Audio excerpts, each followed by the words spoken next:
Emoni Bates, Eastern Michigan star, ladies and gentlemen, is drawing many comparisons ahead of the 2023 NBA draft.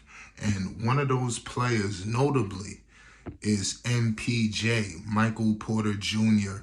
We all know who this man is, 24 years of age, 6'10", a member of the Denver Nuggets, headed to the NBA Finals. And I'm telling you, if Emoni Bates is a steal, and we're going to get into it because Michael Porter Jr. was a steal, even though he was the last pick in the lottery, we're going to get into it. Emoni Bates, I'm telling you, could be possibly the biggest steal in the draft. And teams could be kicking themselves if they don't select this man. I'm telling you, a lot of people got Emoni Bates ranging from all over. Make sure you subscribe to Flight Sports TV for more news updates and more on Emoni Bates. Listen, people are already projecting him to be a early to mid second round pick, ladies and gentlemen. Scouts are already letting people know that he has just immense talent. It's unbelievable. All of the things that Emoni Bates is having to, overcome, in this journey. We all know it's been a tumultuous situation on and off the floor.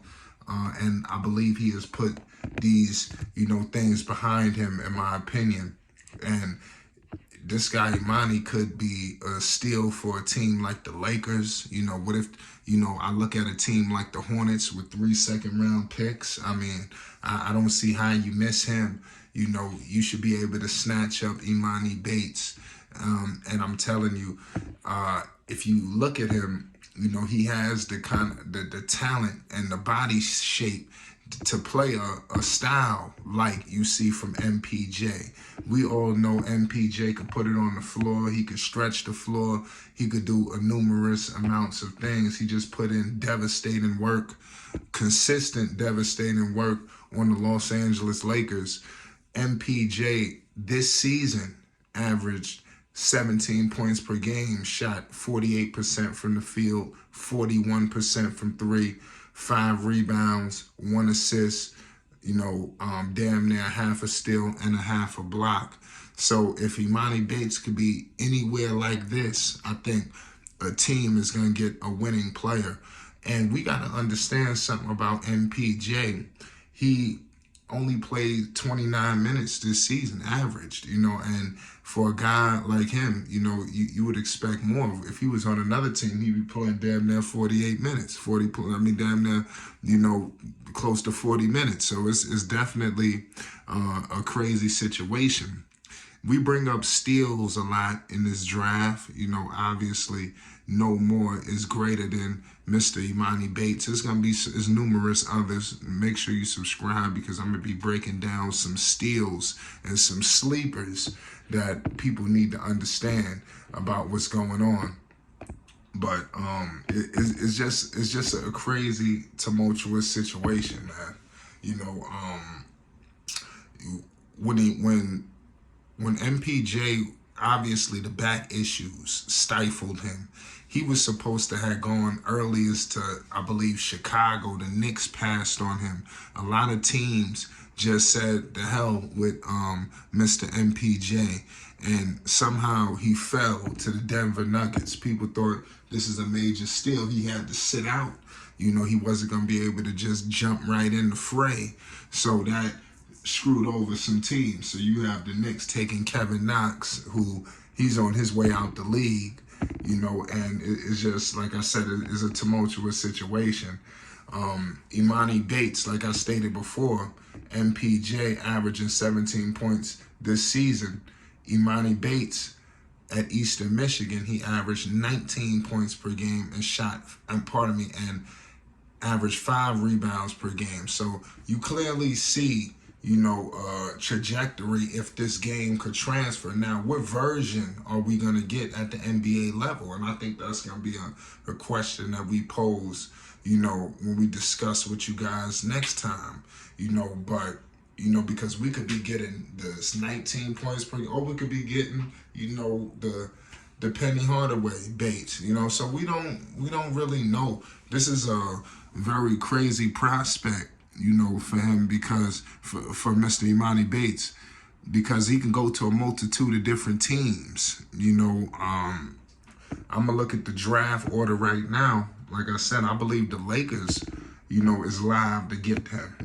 If they want, if you the Lakers, you picking late, and if you could somehow, do something at 17, I don't think they're gonna pick him that early. But could they get him at 47? That's what I'm saying. Now the Charlotte Hornets have the 34th, the 39th, and the 41st. So me personally, I think that Emoni Bates is maybe as good as Charlotte as possible due to all of those picks. And who knows what Charlotte is going to do? Are they going to package him, or whatever? What about Boston? I'm looking at teams that he can come into with a winning environment, and I think this guy, Emoni Bates, has high upside. What if Denver gets him at 40? Don't be surprised if he falls to Denver. I think this is going to be unbelievable. Make sure that draft night is going to be a movie. Could you imagine if he goes to a team like the Denver Nuggets at 40? He's going to get drafted. He won't go undrafted. People see him, like I said, what is it, a mid to late, second round pick. So clearly, he's in the mix. And obviously all his issues, and he is still, viewed highly. Scouts are keeping a close eye on him. Could you imagine if he didn't have all of these issues that he was dealing with? Where would he be then? Would he be a first round pick? These are the questions I have, because like I said, a lot of these guys, they deal with these off the floor issues and it hurts them. And he's a young player, so he got to definitely shake this off. I think at the NBA level, if he can, have good years of no issues, I think all of this stuff, same things for guys like Brandon Miller. If these guys could string together good seasons where it's no issues, there's no problems, I think that, you're going to have a smooth sailing situation where it's not, nobody remembers what happened. Nobody's going to go back to that. All they're going to remember is what's happening right at this present time as him as a professional. So Emoni Bates, it's time to figure out what kind of pro are we going to see?